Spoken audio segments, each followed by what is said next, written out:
Salve a tutti, benvenuti a questa nuova puntata estiva di Soundtrack City. Benvenuto Massimo Privitera. Benvenuti a tutti quanti, benvenuto Marco Testoni. Allora, dunque, oggi ritorniamo al nostro magazine, che da un po' che non lo facciamo, per parlare di un paio di titoli nuovi che stanno girando o sulle piattaforme o in sala, e io direi di andare velocemente sul tuo, caro Massimo, ovvero Jurassic World, la rinascita.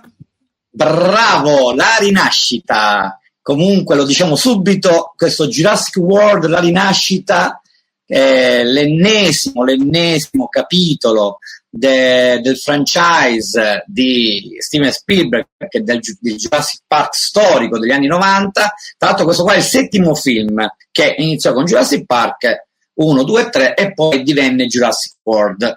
Allora, è il seguito di Jurassic World del 2022 denominato Il Dominio. Questa volta l'eroina principale è la meravigliosa, sempre sarcastica e immarcescibile Scarlett Johansson, con la regia di Gareth Edwards, che è un esperto di mostri di una certa entità, diciamo che è il Godzilla del 2014. Allora, Gareth Edwards fin dall'inizio è stato un appassionato non dell'universo di Jurassic World, ma delle musiche di Alexandre Desplat. Infatti affida proprio al compositore premio Oscar francese, ormai adottato da tanto tempo in quel d'oltreoceano, gli affida le musiche di questo settimo capitolo di Jurassic World. Il lavoro di Alexandre Desplat per questa nuova avventura tra dinosauri di ogni dimensione è veramente un lavoro di notevole fattura. E ogni tanto, ovviamente, come non potrebbe essere altresì, compare lo storico iconico tema di John Williams, però Desplat mette in mezzo tantissime pagine d'azione, perché è adrenalina pura dall'inizio alla fine, di grande spessore sinfonico, con dei momenti veramente concitati al calor bianco, e poi inanella alcuni nuovi temi, soprattutto per quanto riguarda il nuovo personaggio, non quello della Scarlett Johansson, che poi sarebbe l'avventuriera, colei che la donna in azione, ma del personaggio del dottore in questione, che è questo Henry Loomis, interpretato da Jonathan Bailey. Allora, il film di per sé, come vi ho già accennato, è una copia pedissequa del primo Jurassic Park, diciamo con scene proprio copiate pari. L'azione è molto adrenalinica e i jump scare sono continui. Per quanto riguarda la trama non c'è nulla di nuovo all'orizzonte, alcune cose sono anche abbastanza ridicole e potevano anche non esserci. Durata, ormai le durate di questi film blockbuster sono mastodontiche, potrebbero veramente essere dei capolavori se durassero molto meno. Questo addirittura dura 133 minuti. Lo trovate attualmente al cinema. Per chi è fan del mondo di Jurassic Park World sarà tutto denti aguzzi per il proprio pane. Per chi non lo è, eviti di andare al cinema a vederlo. Però Desplat vi consiglio di ascoltarlo separato dalle immagini, perché è veramente un grandissimo lavoro. Se hai concluso il concetto, ti volevo fare una domanda. Questa carriera americana di Desplat, no? Che ormai si distacca totalmente da quello che è stato il suo stile, diciamo, tra virgolette, europeo. Come la vedi che si sta evolvendo? Si sta appiattendo in qualche modo sul sound hollywoodiano o sta mettendo qualche cosa di suo anche in questo senso? Bella domanda da 150.000 euro, perché in realtà dal punto di vista di grandezza sinfonica tipica per questi, di scrittura tipica per questi blockbuster, lui devo dire che si mantiene sulla linea tra John Williams e James Horner, quindi grandi orchestrazioni, grandi pagine d'azione, dove non il più delle volte Desplat non è proprio efficace, diciamo che risente del fatto che lui è più un compositore raffinato anche per storie minimaliste, per storie più, diciamo, anche da cinema indipendente o da cinema fiabesco. È vero che in Desplat in Francia, lo ricordano in pochi, quando ha iniziato ha scritto molte colonne sonore per film d'azione polar, i famosi polar, i polizieschi d'Oltralpe, quindi era, diciamo, un po' avvezza, e in quei casi era più goldsmithiano.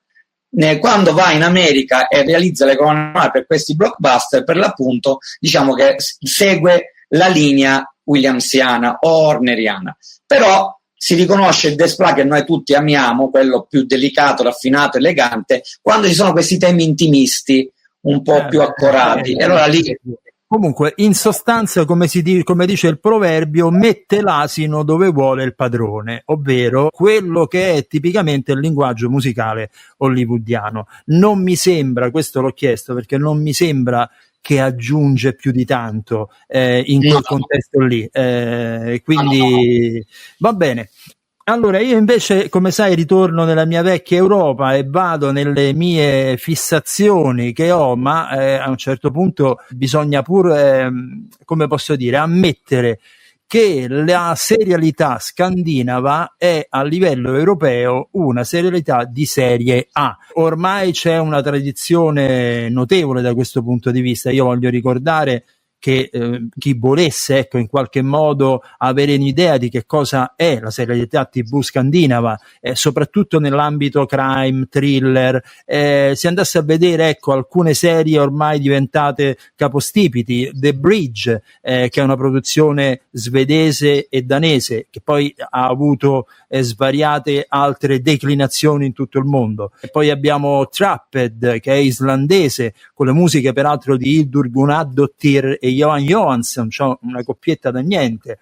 Poi abbiamo Didwind, che è finlandese, musiche di Juri Seppa. Ecco, queste tre serie già danno un'idea di quanto la scena musicale nord europea quanto sia importante. Ricordo peraltro che Ben Frost, musicista australiano di 1899, si è trasferito in Islanda per dire la vivacità di questa scena scandinava. Nel caso in questione stiamo parlando di una serie danese che si chiama Reservatet, la riserva detto in italiano, fotografia stupenda, e la musica Halfdan E. Nielsen sarebbe nato il 21 novembre 1965, è un compositore appunto cinematografico danese che ha già vinto un paio di Grammy Awards appunto danesi. Polizia della Zelanda del Nord.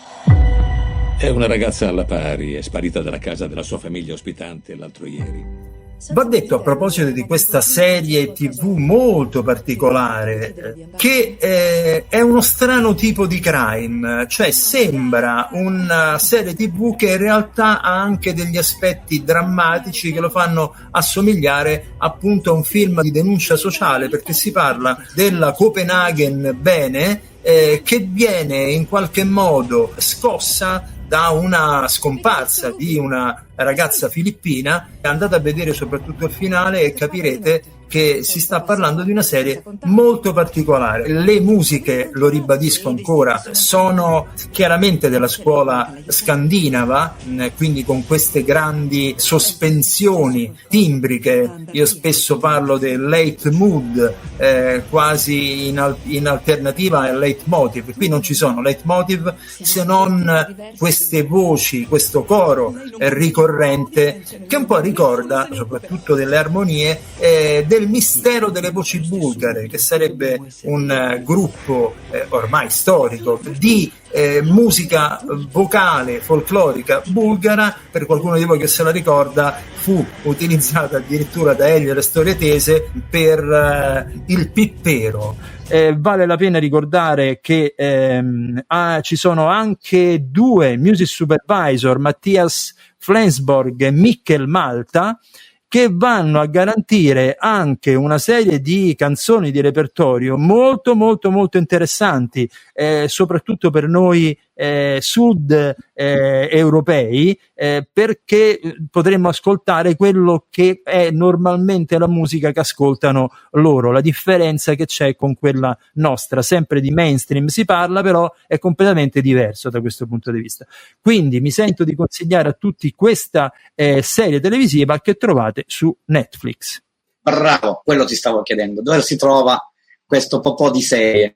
E io aggiungo che forse ne avevamo parlato tempo addietro, quell'altra serie nord europea molto bella di fantascienza poliziesca che era Before Rainers, con tutti i ritornati, ritornavano i vichinghi, i bohemien, dal nulla comparivano a Oslo, e di veramente una serie di storie di fantascientifiche un po' alla confine della realtà, e musiche molto particolari tra Vangelis e Tangerine Dream, mi sono piaciute parecchio.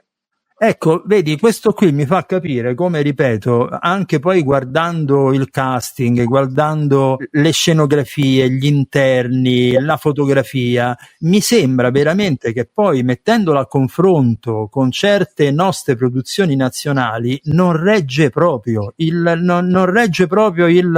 confronto, ed è sinceramente abbastanza strabiliante vedere questo gap che c'è. Fateci caso, non c'è un lato debole. Secondo me loro sono tutto a un livello altissimo, e considerate appunto che stiamo parlando di una popolazione che, se li vai a mettere tutti insieme, non corrispondono certamente all'Europa, quella cosiddetta latina, dal punto di vista degli spettatori. È veramente singolare il ritardo che abbiamo da quel punto di vista. Dai, allora buona visione al cinema e buona visione su Netflix con Jurassic World La rinascita e Reservate. Sono andato a vedere come lo dicono pure, Reservate, è una cosa impossibile. La riserva, diciamo la riserva, che è meglio. Alla prossima.